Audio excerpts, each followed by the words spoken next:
Yeah, it was unfortunate. You know, we've travelled a long way, and our supporters have as well. And then there was a whole host of Derry supporters in the ground as well that wanted to witness the game. And only 20 minutes into it, just over, and the lights went out. So I can't recall happening in my career. So it's not the usual occurrence, but it is what it is, and we now just got to focus on our next game, which is Dundalk. We just have to deal with, you know, we hopefully by then as well we'll have one or two more players back from injury. Having said that, with games coming up, you don't know what's going to happen. But it'll be likewise for Derry. You know, by the time that fixture comes around, I'm sure they'll have some things that's happened within their squad as well. So it's on the back burner now. We'll deal with that when it comes along. You know, there can be a case of looking to the next game and what's going to take to perform well, and sometimes it may be a tweak in the team. It may be giving somebody else a chance. And I've said it, you know, we have got a strong group, and there will be, particularly with the amount of games that are coming up, reasons to change it. And but with the group that we have, whoever gets the shirt, whoever plays, will be there on merit, and we'll be looking for them to do their best. They started off like they left off last season, the team to beat. So it is probably the biggest challenge in domestic football at the moment, to go and pit yourselves against Dundalk, particularly in their ground.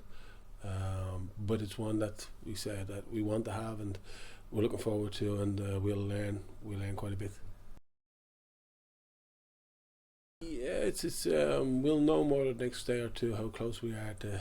I mean, the main ones at the moment would be Dave O'Connor, John O'Flynn, and Shane Tracy, but I think they're all making good strides forward, and during this week you'd like to see even more development in that, so it's ongoing. Okay. Yeah, I mean, we always say to the 19th players, you know, they're playing in that league to prepare themselves for something bigger, but hence comes responsibility of making sure that they're playing above that level, that they're ready for the next challenge. And like Tony, but Tony's also, you know, he's sort of proved that last year he didn't probably get the game time that he wanted to get, but it came along this season for different reasons, and you know, he's been able to step up to the mark, and primarily because of the way he'd been training when he wasn't playing the first team. That he was always one of these characters that trains well and prepares himself well to give himself the right chance. So it's good to see that, but he's there on merit, but he's also put a lot of hard work in that people wouldn't have seen because he hadn't been playing.